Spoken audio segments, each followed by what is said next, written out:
and welcome to Season 2 of Says Who. My guest today is DaJuan Johnson. He is an actor, director, coach, and dad, and you can see him on Amazon's longest-running show, Bosch, which has just wrapped its 5th season and has already been picked up for its 6th. He also just wrapped a 2-episode arc on Grey's Anatomy. So fun. So fun. I am a little jealous, I'll admit to that. Oh, when I tell you about it later, I don't know if you will be. Oh, that's fair. We'll see. Ooh, I like that. Teaser to stay around, huh? Exactly. Hello.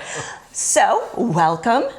And I'm going to start this, as I always do, by saying, tell me a little bit about yourself. I have to say that, I know that's like a question that actors or writers or producers, all of us kind of hate. I kind of love it. Maybe because I like talking about myself so much. It's perfect. I don't think it's such an interesting question. And when we get asked it in auditions, what I usually say is they're like, tell me a little bit about yourself, or tell me what you like to do. And I like to cook. I always start with, and so I'm like, I'm trying to figure out how to make a steak now, how to do it really well without flipping it and all that stuff like that. Then I get too much into the steak, and they're like, come bring us back. And I'm like, okay. So, like I just did. So I'm telling you about myself. As you wonderfully said, I'm an actor, a writer, a director, and a coach, and a dad. And the dad thing I like to always bring up because I have 2 little sons that are amazing. They are 6 and 8 right now, and they are, I love them a lot, but they are children. But they're in a very precious age right now where they just talk back all the time. Testing boundaries. Testing boundaries. No, I love it. It's just really wonderful because it gives me something else to not to do, but just like a full life. Yes. A full life. And I think when I was a little bit younger in acting, I thought that everything had to be right in order for this to happen. So A plus B must equal C. Instead of I could never, skip to none of that. It had to go in order. And my kids just let me know over and over and over again, there is no order.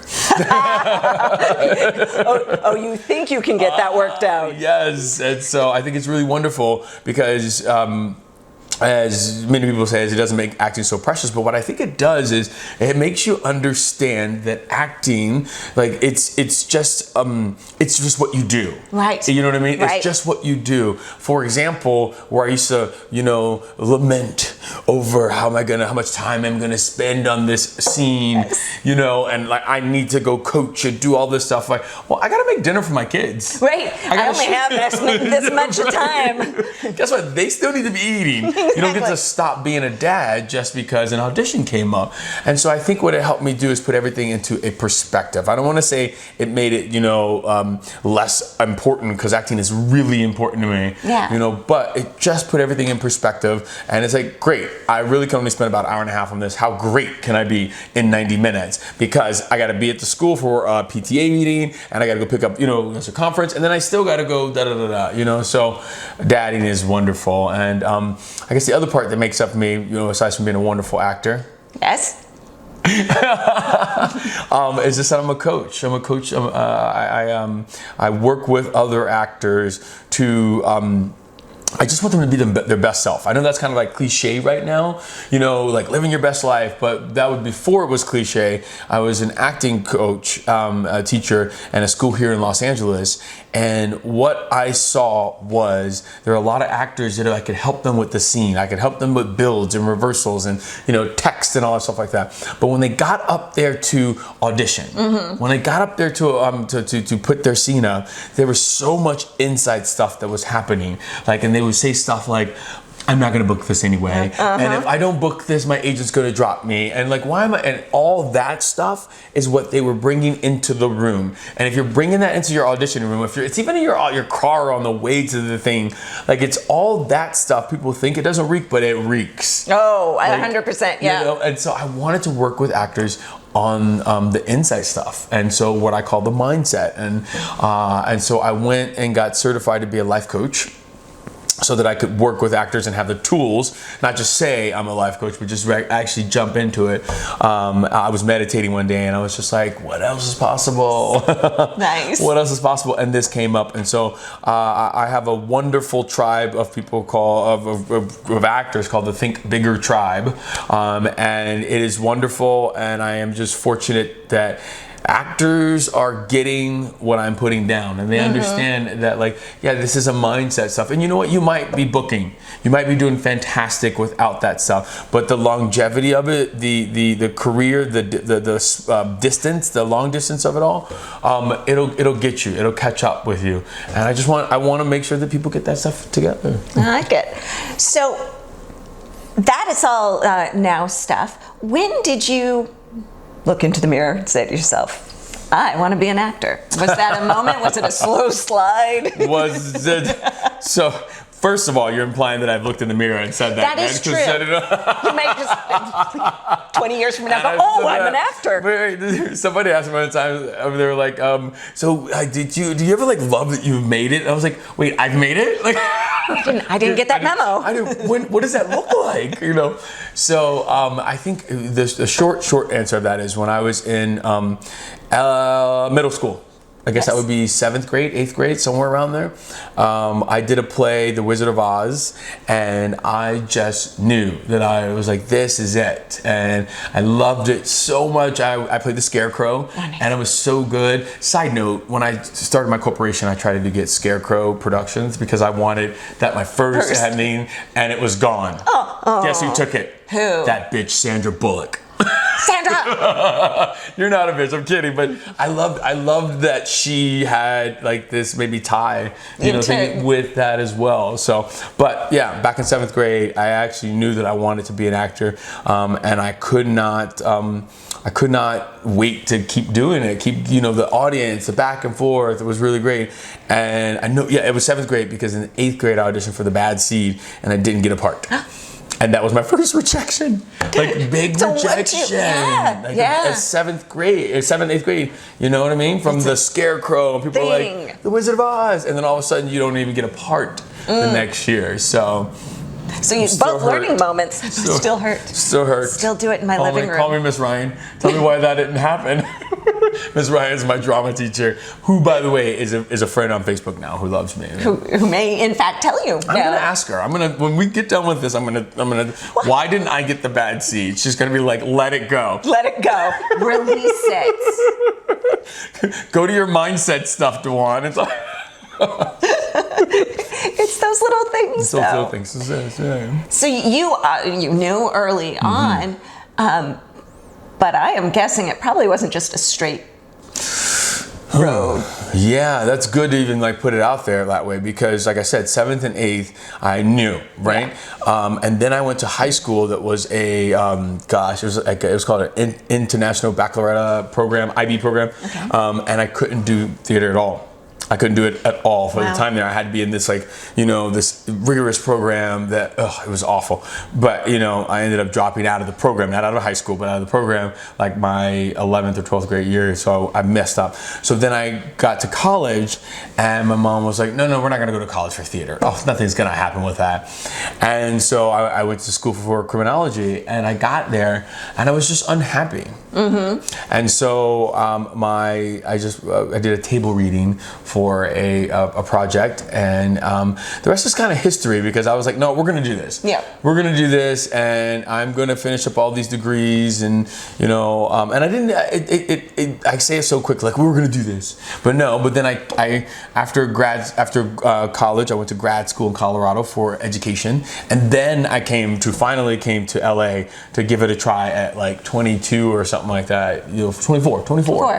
24. So I didn't like jump right into it, but all along I knew this is where I wanted to be. I just didn't know how to get there. Yeah, I think that is something that happens a fair amount, and not necessarily just with actors, but it's this idea of like, I know it brings me passion, but I don't know exactly how to get to it. Yeah, I think also just the support system. I think that the big thing was the support system. My mom was telling me, no, we can't make money at this, and she's a wonderful woman, but she's like rigid in academia. Like, do you know what I mean? And she's a doctor, and she's like, I'm like, oh, good God.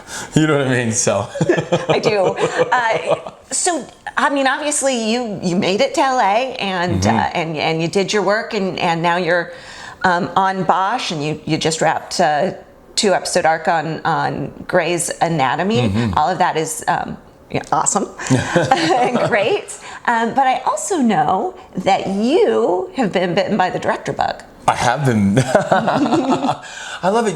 One of the cool things is we've been on the show for 5 seasons, and I get to see a lot of directors come through, and I just started thinking about it. I've always been thinking about being a director, but sometimes people tell you to stay in your lane, or that this is a thing that they told me back in the day was, pick one thing and then focus only on that. Yep. Like put your 10,000 hours into that, and I don't know if I believe that. I don't believe that. And I was like, well, gosh, if I do directing, then I have to start all over. It means I don't love acting as much. And all this stuff came up for me instead of like, why don't you just do directing? Just do them both. And it just like opened for me. So I got to shadow some directors on my show. That's awesome. And that was kind of cool to do that. And then what I did was my manager, we sat down and I was like, this is what I want to do.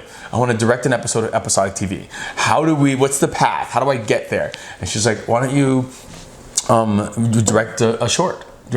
And I came up, that was December of last year, and January we started producing a pre-production. We shot it in June of this year, and it's already been in its first festival in New York, and it's been submitted for other stuff, and it's wonderful. I love directing. I love the creative part of the brain that we get to play with. I love being able to tell the story from a different way. It's beautiful. It's a beautiful way, and it's also a wonderful way to interact with actors, So I think it was actually always a natural progression for me. I like that. I think there's always this idea that it's going away a little bit, but this idea that you have to be one type of actor, or if you're going, and you should be just an actor or just a this, and I've started saying. Is that really a rule you want for your life? Yeah. And I love that you kind of saw that and went, you know what? No, that's not the reality I want to live in. I want to live in a reality where I can do everything. I can be a hyphenate without people saying, Jack of all trades, master of none. I don't believe that. I always believed that what people say is about them and what you hear is about you. And I think a lot of people didn't go out and do all that, or they heard that and that's about them. But you really get to be the writer of your own life. And so if you want to do other stuff and not just like stick your toe in it, do all of it well. Yeah. If you're going to go full throttle, like jump in and do a short and, tell a million people you're doing it. It's like stuff like that. And, we can be more than what everybody else wants us to be. And I think other people are limiting because they might have been limited, I don't know, but that's where I'm at with that. I like it. And I'm just going to add this in. This year is 2018. Oh, yeah. It's the very end of 2018. Right. So people may be watching this in 2019. 2019. His short, which was called? My Life with Boys. Nice. Opened last year. So. It hasn't premiered fully yet, like anywhere. So I haven't done that yet because I'm doing the festival circuit right now. Nice. But if you're watching this in 2019, Grey's Anatomy will be happening on Valentine's Day. Ooh. And if you're watching this or listening to this after Valentine's Day, you can go and find the episodes and watch those. Yes. Right after Bosch. Yes. Speaking of things you get to watch or do, yes, we are ready to move on. What? Lightning round. Lightning round. Yeah. Oh my gosh, that sounds so scary. It's only scary at the beginning. Okay. All right. Well, welcome to the lightning round. Okay. Here we go. I'm ready. What is your favorite movie ever? Oh my gosh, my favorite movie ever. Well, I don't know if that's a hard one because I love a lot of movies. I don't like this question because, there's Primal Fear that I think is fantastic. I love Hurricane.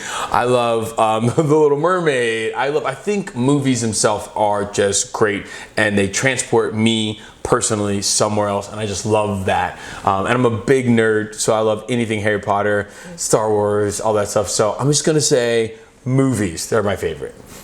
What is your newest favorite movie? My newest favorite movie would happen to be anything kid-like because that's all I watch is kid stuff right now because I'm a dad, so I don't really get to the movies very often. So binge watch or one at a time?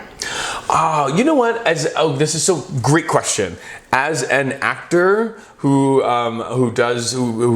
content is put out in binge-worthy style on Amazon, which season 5 drops really soon.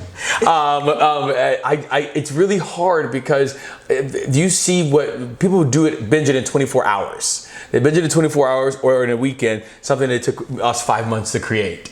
And so it's like, oh, you're over it already. So I'm kind of like that. I think maybe stretch it out. I love the way Handmaid's Tale and these other things are doing it one at a time drip. What is your favorite food? My favorite food easily would have to be pizza. Nope, that's a lie. Hamburgers.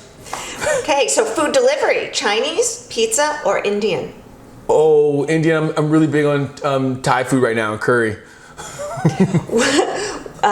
What do you cook the best? Oh, I'm a good cook. I love Thanksgiving food. Thanksgiving food, ham, and tacos and stuff like that for my kids. So Thanksgiving food and tacos. What is something you wish you could cook? I wish I could do lasagna. I wish I was good at it, like a good like a veggie lasagna. What is the hardest part about being a parent? Hardest part being a parent is being a parent. It's honestly just knowing that, that whatever I'm saying, I'm gonna screw these kids up, and I'm not trying to. You know what I mean? It's just one of those things. Guys, they're gonna have a complex because Dad said something. When was the last time you cried? Last week, for a long time. I cried for 4 days straight on Grey's Anatomy. Oh, okay. Dogs or cats? I'm a middle ground. I think dogs are dogs. What is the worst gift you've ever received? Oh, the worst gift. Gifts give me hives, period. But the worst gift I ever received, can I say pass? I'll say pass because I feel bad. What's your best gift you've ever received? Just a hug. Oh, nice. I love hugs. What country would you like to visit? I would love to visit South America. Anywhere down there in South America I haven't seen yet, and Australia. Yeah. What is the favorite place you've visited already? Switzerland. They that fast? Love it. What's the last country you visited? Mexico. Dress up or dress down? Dress up. I clean up in a suit. Yes. What is your favorite article of clothing? I would have to say a nice tie. I like a tie. Best road trip? Best road trip would have to be, I don't like being in the car that long. I start to breathe heavy. No. Not road trip. Best road trip, no road trip. No road trip. A flight. What is the best part of living in LA? We get all the seasons. Love it. What is the worst part of living in LA? Traffic isn't great, but the worst part of living in LA for me is just my family's 3,000 miles away. What is something that would surprise people to know about you? That although I seem like an extrovert, I have a lot of introvert qualities that I need to recharge alone. What is something that you cannot do? What I cannot do is I am not good with tools. So that's a lot of things. I am just not handy. What makes you laugh no matter what? My kids, they make me laugh. Even when I'm mad at them, I want to hold a grudge, but they make me laugh. If you had a superpower, what would that be? Telekinesis. Telekinesis, move stuff with your hand, and telepath. Like, yeah. What music or band are you listening to right now? Right now, I am really into, what is it? I would say, I'm into Cardi B. Yeah. Do you play an instrument? I do not play an instrument. If you were to play an instrument, what instrument would you like to play? Alto saxophone. They're sexy. Very nice. Do you speak a language other than English? Yes. Kid. Scary film or happy endings? Happy endings. Scary films stay with me too long. What piece of advice would you give someone who's just starting out in the industry right now? Be yourself and keep pounding that pavement. What is the best piece of acting advice you've ever been given? To be myself and keep pounding the pavement. What is the worst piece of acting advice you've been given? Be myself. No, okay. I mean, this is all in there. The worst piece of advice was, honestly, to not be myself and to show who my true side is. Yeah. I don't want to say that teacher's name, but you know who you are. If you were going to make a documentary, what would it be about? I would make a documentary, and kind of like what I'm doing now is just about the foster to adopt system, how I got my boys, and how I would do a documentary on that and our life. Nice. What would you name your autobiography? Yes, please. So Yes, Please is being made into a film, Yes, or television show, or theater. Which one? Television show. And who plays you? I would play me because, I'm an actor. What is the last industry event that you attended? The last industry event, I went to Bosch rap party on a couple days ago. If someone were to write the perfect part for you, what would that be? I would love to be a junior exec, like high-powered guy, but also a little bit flawed in the personal life. Also a little bit like torn and tattered, something going on. Adam Scott in Beautiful Little Big Lies, Big Little Lies. That kind of part would be. That's what I would love to do. And finally, on a scale from 1 to 10, how excited are you about your life right now? I would have to say that I am about an awesome 8. And mean that because I oscillate between a 7 and an 8, somewhere in between there, because all is well, and I always remember that, and that there are greater forces working on my behalf, and so that just makes me happy. My kids are healthy, my family's healthy. It's a good solid 8. Thanks. All right, we are moving on. DaJuan, welcome to the final segment of Says Who. I'm not happy about this being the final segment. We can't go on. Can we get... Hey guys, can we get an extra 5 minutes? We just keep going? All right, cool. Perfect. All right. So these are the questions that... here we go again. These are the questions that James Lipton asks at the end of Inside the Actor's Studio. I've always wanted to be on Inside the Actor's Studio. This is such a moment. Exactly. This is really why I do it, because we all want to answer these. All right. So I've got to get Lipton-y. Talk low. DaJuan, what is your favorite word? Ninja. What is your least favorite word? Oh, moist. What turns you on, creatively, spiritually, or emotionally? Creative spiritually turns me on, because I think those two are, What turns you off? Negativity, people who are closed off. Yeah. What is your favorite curse word? I don't really like to curse, but if I had to, I guess it would be Faraj. I spell words out now. What sound or noise do you love? A sound or a noise that I love would have to be, it's so weird, gosh, it's so sappy and cliche, but I love hearing rain. I love hearing rain because I'm from Miami, and that calms me. A fan calms me for some reason. And I love hearing when my kids get out of bed and their feet hit the ground and you hear, like, that sound is really awesome. What sound or noise do you hate? Sound or noise that I hate. I really hate that screech that happens before a car is hit.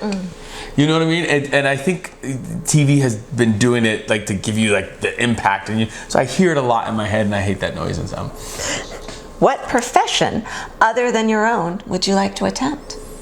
I would love to attempt maybe being the president of the United States, because everybody can do it apparently, now. Yep. I mean, that's what I would. No, I think I would love to do something. Maybe, I don't know. Like, I love what I do. I love what I do. So I don't know if I would love to do anything else yet. But that doesn't mean when I get older that I might not want to. And what profession would you not like to do? I don't want to do anything that has to do with medicine, like doctors and blood and all that stuff like that. I'm good, but I will play one on TV. And finally, DaJuan, if heaven exists, what would you like to hear God say when you arrive at the pearly gates? About time. About time. I've been waiting to talk to you and meet you. Well, about time for this to be over. Oh, man. Thank you so much for coming in. Thank you so much for having me. This has been really, really, really wonderful. Good. It's been good, and thank you for doing this for everybody out there. I'm glad that you could come in, and I'm glad you like it. Yes. All right. That's it.